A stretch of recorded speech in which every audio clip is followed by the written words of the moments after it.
Judges 1:19. And the Lord was with Judah, and he drave out the inhabitants of the mountain, but could not drive out the inhabitants of the valley, because they had chariots of iron.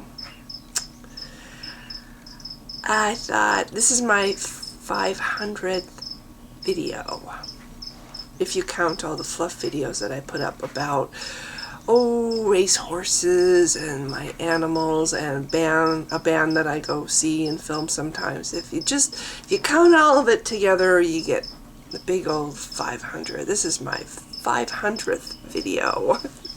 And I want it to be one about religion, since that is my that basically has become a passionate feeling in my heart ever since I became an atheist. I guess I don't like deception, and it's something that I feel strongly about, so it comes out in how it comes out in my videos. I don't like deception. Deceptions hurt. There's no such thing as a good deception, unless of course you have a friend who's overweight and you're trying to make her not feel bad. But yeah, truth is good.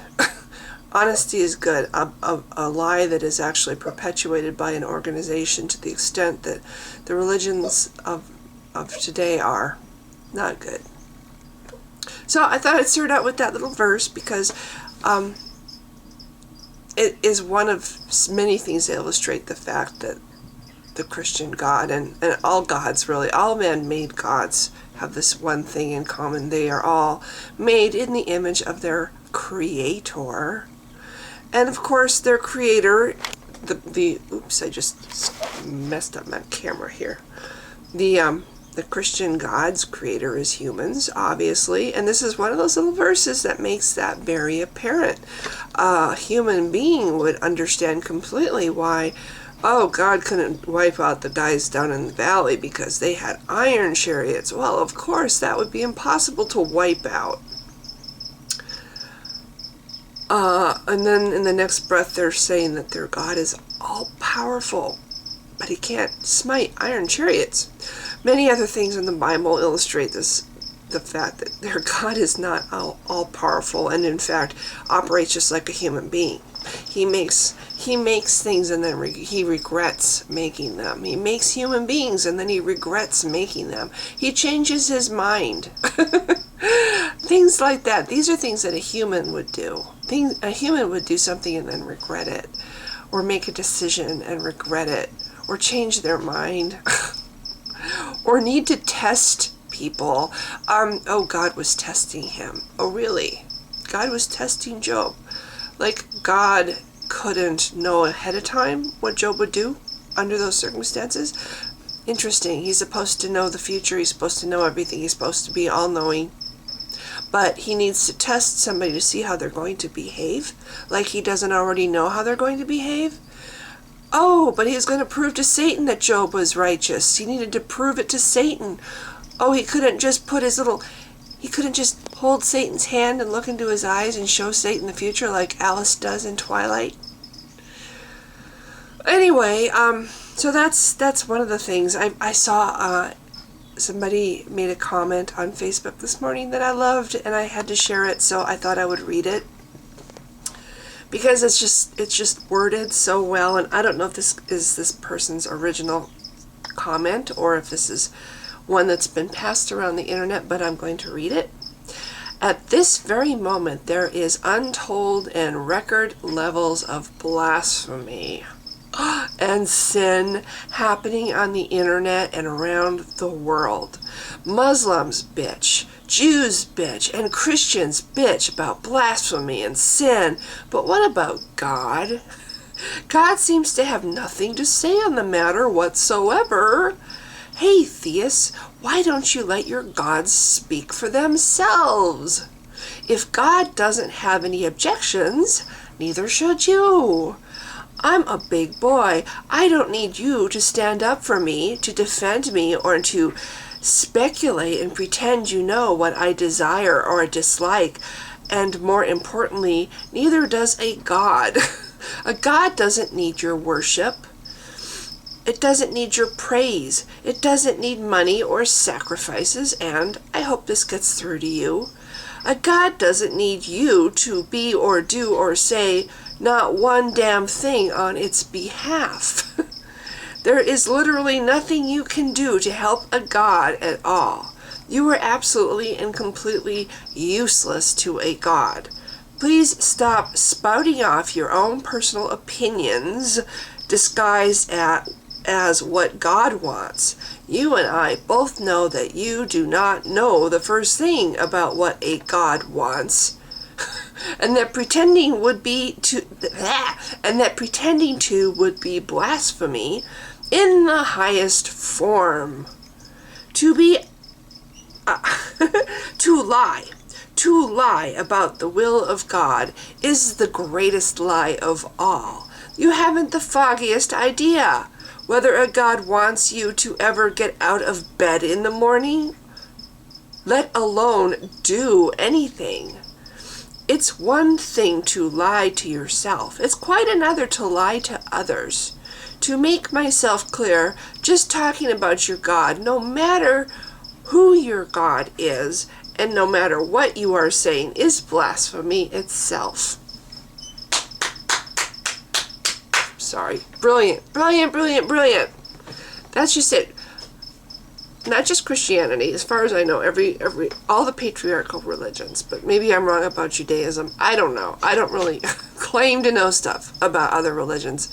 But okay, we'll just say Christianity since I'm clueless when it comes to the others, but what I perceive. If he's all powerful and he's perfect, he doesn't need anything. I saw this on a video and it was worded so well, it's stuck in my brain. He doesn't have any wants, he doesn't have any needs, because if he has any wants or needs at all, then he is lacking something. He's lacking. So, and if he is lacking, he is not all powerful, and he is not perfect, is he? Because he's lacking. I'm sorry, but the need for constant praise and worship and adoration implies a God who is severely lacking in so many ways. Clearly, a paranoid, low self-esteem individual who needs to really worry about what other people think of him, and needs to constantly hear it coming in that he's okay. You're okay. You're okay. Yeah, you're so good. You're good, little God. You're just so good. Yeah, we really love you. Yeah, we're gonna speak your name with love and adoration because you're just so good. I'm sorry, but is God a 2-year-old? That's my, I think ultimately when I was going through the thoughts in my brain, trying to understand what it was that I had believed in all these years, it's like, how is that, why would a real God, no, I'm sorry, no real God would have wants and needs, and he wouldn't lack for anything. Somebody else wrote this, and I think it's a good point. Why would he even need to create anything? Because why would he need anything? He's perfect and he's all powerful. Why does he need to create? People who create things, people who are artists, usually create things out of some need they feel inside to express themselves. Why would God have a need to express himself? Why would he have a need at all? He's perfect. He is absolutely perfect. He has no wants. There's nothing missing in God. He's completely perfect. So, to me, if you really give a damn whether or not what you believe is true, if that matters to you, if what you put your time and energy and effort into is true, that would be the first thing I would suggest that you do, is look at your God and really look at your God. And ask yourself, why does he demand the same things from me that a really egotistical man? No offense, guys, but God was made by men. He was conceived by men. And obviously men who really had a thing for being in charge. Okay? Look at your God. Look closely at your God's personality and his character. Look at what he does in the Bible. He manipulates. He he's jealous. Even says he's jealous. Judgmental. Anyway, I there's just so many things about him that make him just like a human male. And if you look at your God objectively and you list out all his personality characteristics on a piece of paper and look at them, what do you see there? Do you see a perfect, all-powerful being that has no wants or needs and doesn't lack for anything? Or do you see a guy, a man's personality? And that's an insult to men, I know. It's an insult to men because there's a lot of really great guys that don't have the characteristics that this God in the Bible has, and I'm sure other man-made gods are very similar. It's an insult to men. Unfortunately, when I say men, it sounds like I'm generalizing. I'm talking about the biggest asshole on the planet. You write down all his characteristics on a piece of paper, and you've got the biggest asshole male on the planet. You're looking at the personality, at a description of the biggest male asshole on the planet. And that's how I knew when I was really looking at my religion, my beliefs under a microscope. This is not a real God would not be like this. A real God would not be like this. So, and these little humans that feel like they have to defend their God. I'm sorry, but I should be able to draw, a real God. If I drew his picture, would laugh and say, ha ha, not even close, little human. A real God would not be offended by me drawing his picture. A real God would not be offended by anything that I did or said or thought. I am so incredibly trivial to a real God. Maybe he loves me like he loves everything else that he makes. But again, why would he need to make anything if he's perfect and he has no wants or needs? So this is how I know that these are all man-made religions. I put them through that filter, and that's what I get. And these people that are so strident and adamant about defending their God, like he isn't a big boy, like he can't stand up for himself and defend himself. I'm sorry, if he's got a problem, he can come and tell people himself. I think, what do they say? No news is good news. I think if you don't actually hear a crack of lightning and have your house reduced to kindling from a perfectly blue sky, you're probably okay.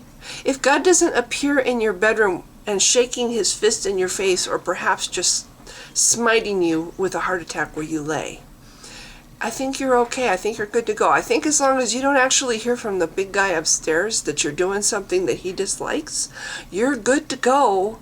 And all these little fucking mortals running around trying to act like they know the mind of God. And then they tell atheists that we're prideful and arrogant. Oh, but I know the mind of God. Excuse me? Who is prideful and arrogant again? The only mind I know is my own, and even that I don't know completely. I continuously dismay myself with with things that I come up with, and a lot of them aren't really that great. But we're working on that. Maybe you should just work on yourself. Work on making your own self have a thicker skin and laugh when people, oh, fuck, stop taking everything so seriously. Which has been the the theme of my latest videos went, but I think it's a good theme. So that's all. This is my 500th video, and I hope it says something good, and I guess that's it. So if you have been watching, especially to people that were around when I had under 100 subscribers, you're still around, you have come through major shit. I'm sorry, you've come through me. I'm sorry. I have some pretty embarrassing videos in the past, but I went through, and I still am going through bad shit, but you know, baby steps, and eventually you get there. The guy who was living with me, who was so ill that I was trying to encourage on a day-to-day basis, that's what I would tell him when he got down. I would tell him, baby steps, one little step at a time. Take a deep breath, it's going to be okay. One day it's all going to be better. That's what I used to tell him all the time. So, that's what I tell myself now. And that's what anyone should tell themselves when they feel overwhelmed, or they feel like they're having a bad day and they can't stand it anymore. You know what? There's always tomorrow. And that's a stupid, sappy thing from what, Annie? But it's true. And nobody should kill themselves because they're having a really bad time in their world. Nobody should kill themselves. Nothing is worth that.